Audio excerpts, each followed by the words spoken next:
workforce, but we will root out the fraud and abuse, and we'll protect the American worker first. And slashing the job-killing regulations. The department has rescinded discriminatory DEI practices, and I will tell you, reducing compliance costs for businesses as it was for DEI has saved American businesses nearly $1 billion this year by just getting rid of DEI for that compliance cost that they've had to do. So, Mr. President, continuing to skill the American worker, the American workforce is going to be my mission. We have to do it faster. We have to do it quicker. We have to build so that the American people can realize that American dream that you have laid out so eloquently. And it's an honor to serve under this administration and to talk to the American workers who believe in the American dream again, the pride on their face, the pride of the American worker, the skilled men and women who build with their hands. It's an honor. So thank you, and Merry Christmas. Very good job. Thank you. Thank you. Chris? Mr. President, I am honored and frankly inspired to sit at this table with this incredible team of leaders that work every day for one and only one constituency, the American people. Not this group or that group, the American people. The price of energy is very much on the mind of Americans. The biggest determinant of the price of energy is politicians, political leaders, and policies. That's what drives energy prices. Under your leadership, what we've seen in the United States is just a steady drop in the price of gasoline, a huge consumer cost for Americans. As you mentioned early on, well below $3 a gallon right now and trending downwards.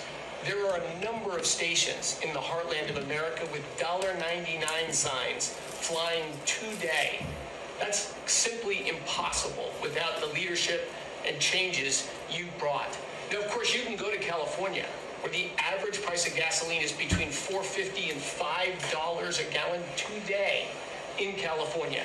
That's just bad political leaders there and bad policies in California. And taxes. And taxes. Taxes they charge on gasoline are just insane. Terrible.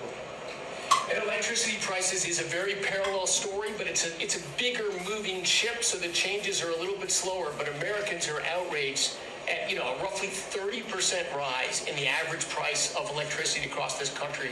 But everything we are doing together is going to reverse that.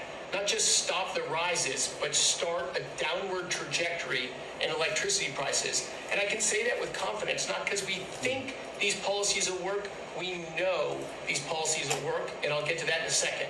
We're going to stop closing power plants. We've already done that, of course. Stop closing the coal power plants and natural gas plants that were shut down. We've got over 30 gigawatts of generators just sitting there today, not allowed to run. Well, of course, we're fixing that immediately. We're going to bring on from our existing grid tens of gigawatts more capacity that'll drive down the cost of electricity. But if we look at the last 5 years to see what works and what doesn't work, the most Trump-aligned policies in the electricity sector were by, no surprise, one of your cabinet members, Secretary Burgum, for 8 years governor of North Dakota. Over the last 5 years, production and demand for electricity in North Dakota grew 35%. Think what data center boom's going to do, and what happened? Electricity prices went down. Didn't rise slowly. They actually went down those 5 years. That's the answer. Trump-aligned energy policies increased demand for electricity. Nebraska and Texas, more Trump-aligned states, had significant growth in demand for electricity. They had electricity price rises, but well below the price of inflation. Unfortunately, Biden brought all of us a lot of inflation. If you look at the other end of the spectrum, California, New York, Massachusetts, Connecticut, Maryland, I could go on. What happened in those states? Policies and politicians that forced the building of unreliable electricity generation, which requires new infrastructure and transmission lines. And what happened? Today they produce less electricity than they did 5 years ago. A lot of spending money and less electricity. What does that mean? Of course, much faster rises in the price of electricity. Blue states have had 1.5 times faster rise in electricity prices than red states. Red states alone, less than inflation. We need to bring those policies. You are bringing those policies to the national level. We hope the blue states will come along with us. but your policies are going to start the decline of electricity prices nationwide under your leadership by just bringing back common sense. So thank you for allowing me to be part of this team. For people here who are focused on winning, special thanks to Howard and Scotty who were there with me to see the Denver Broncos win on Monday night. Now we want nationwide wins on energy for 3 more years.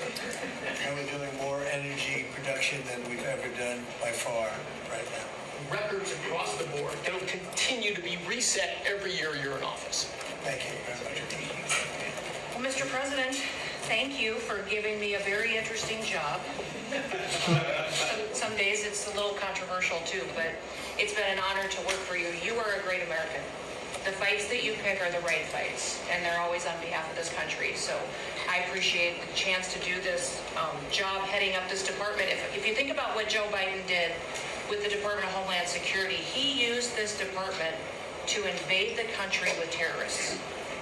He opened up the borders, let anybody come in that wanted to.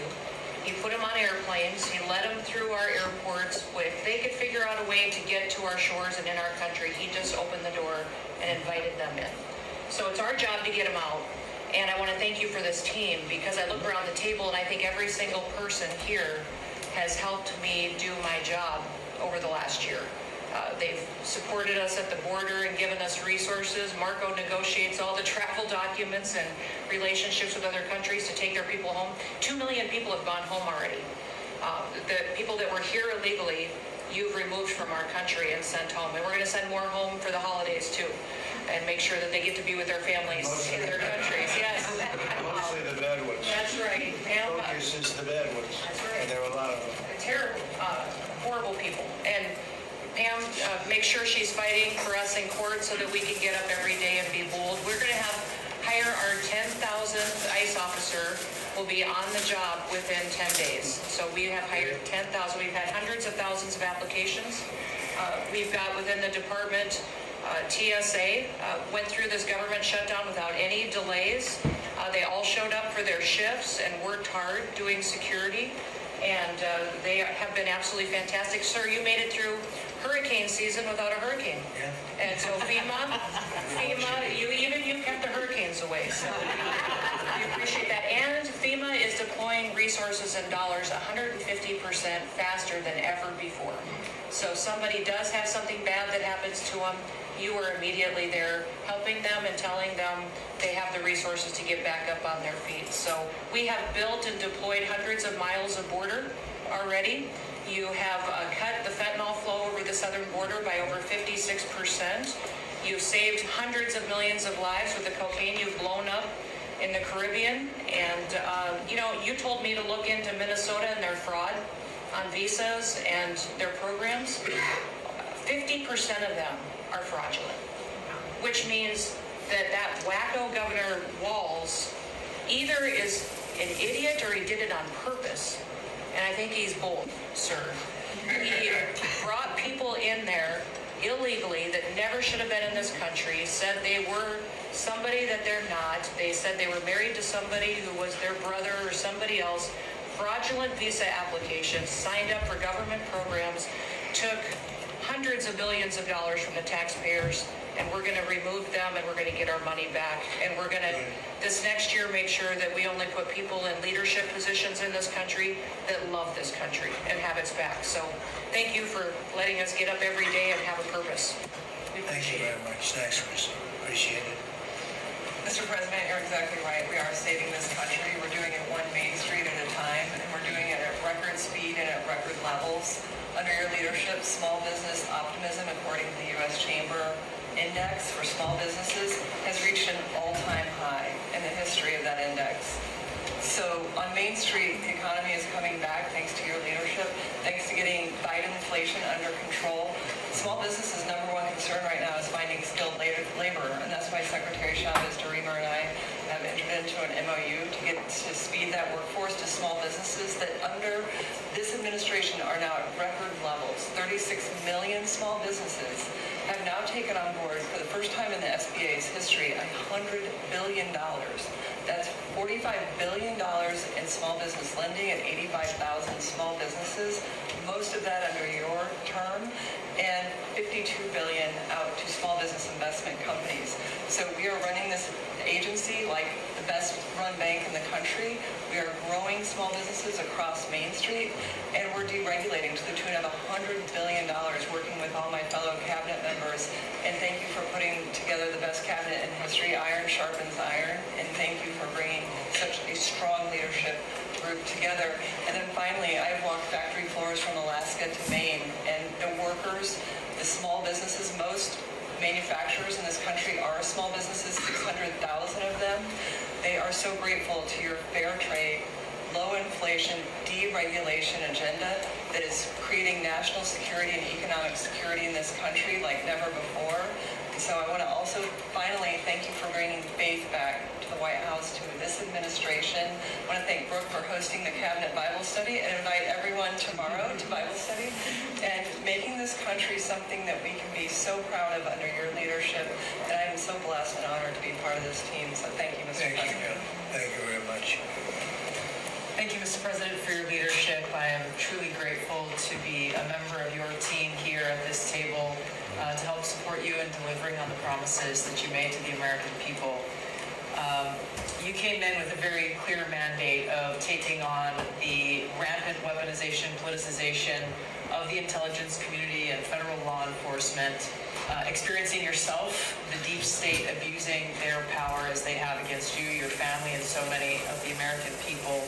Bring out accountability truly for those who have abused their power, making sure that the intelligence community is supporting your efforts in keeping the American people safe, secure, and free, and being the president of peace. I'm grateful to be in this position as your Director of National Intelligence to support you in these efforts, and I'll cover very briefly what we've done over the last year under your leadership and what we look forward to continuing to focus on next year.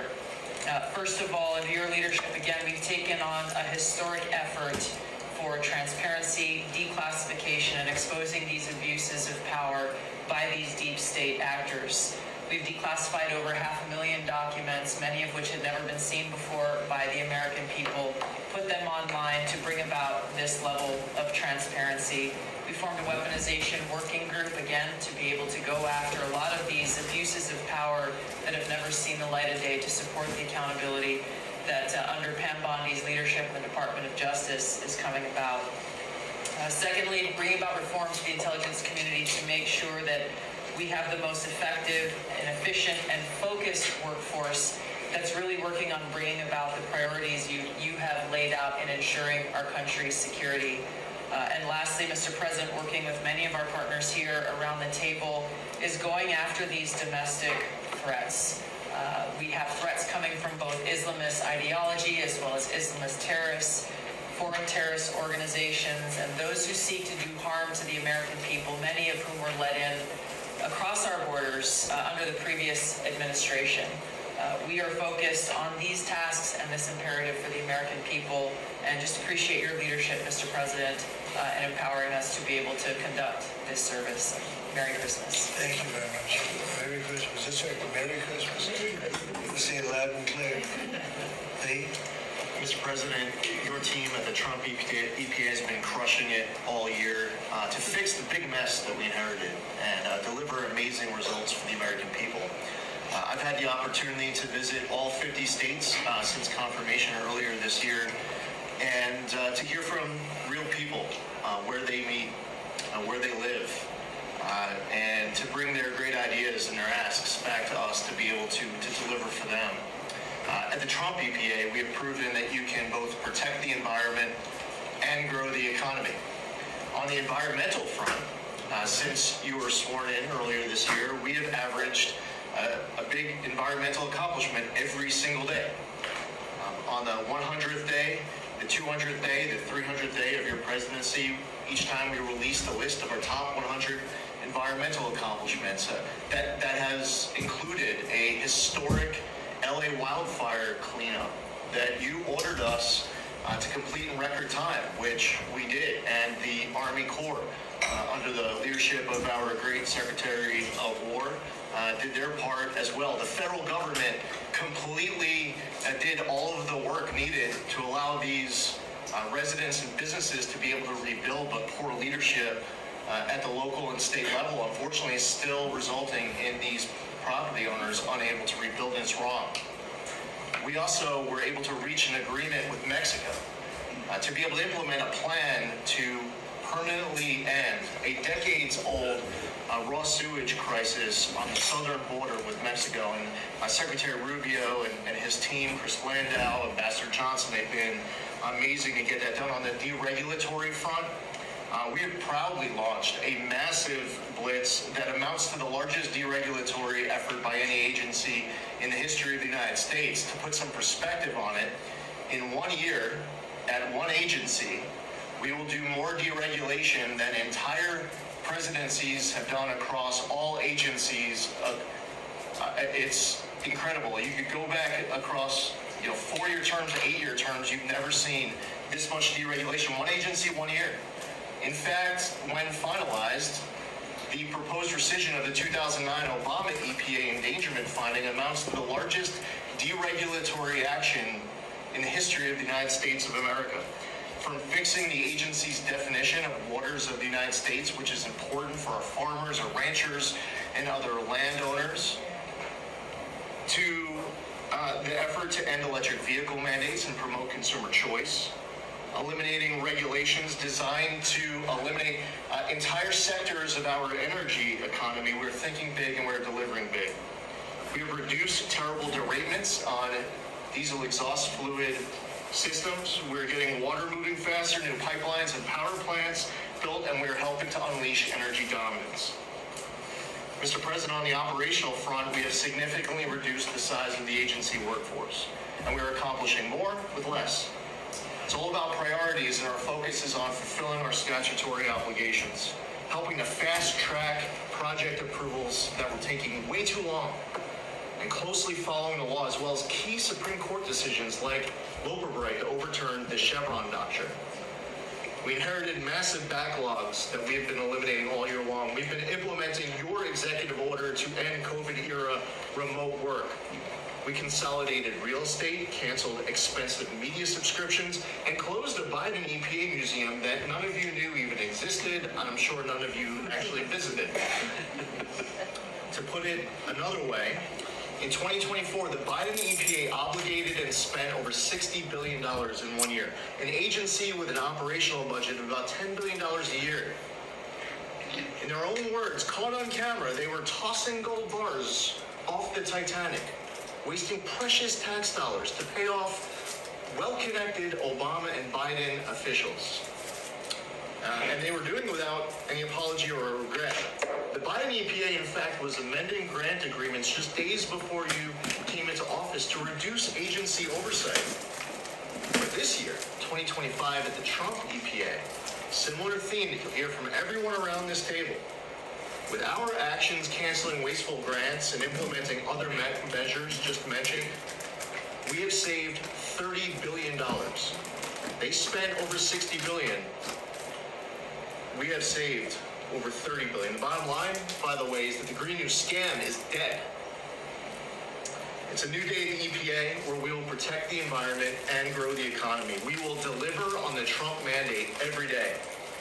And we will fight with just one constituency front of mind, and that is the American people. Thank you, Mr. President, for being willing to take a bullet for this country. And if you were to ask me what I'm grateful for, whether it's a Thanksgiving, it's a Christmas, a Hanukkah, a New Year's, any time of year, the fact that this president, after 4 years serving in office, he could have just left it in the rearview mirror and went on to really enjoy retirement. But he is willing to take a bullet for all of you tuning in at home because he believes in this flag, our freedom, our liberties, and to save the greatest country in the history of the world. So I'm grateful this holiday season for you, Mr. President. You're willing to take a bullet for all of us, and by all of us, it's the American public. Thank you. Thank you. Mr. President, good morning, everyone. Well, in spite of the fact that your charge to me is to fire myself, we've really been incredibly hard at work making sure that we can return education to the states. And as I sit and listen to all the emergencies that we are addressing in this country, from the economy to our borders to everything that we're doing, I would say, sir, that if we do not fix education in our country with this hard reset that you are expecting, I think the greatest national emergency we could face is our education. Because if we are not going to educate our children, we're going to continue to fall behind the rest of the world. When there are only 30% of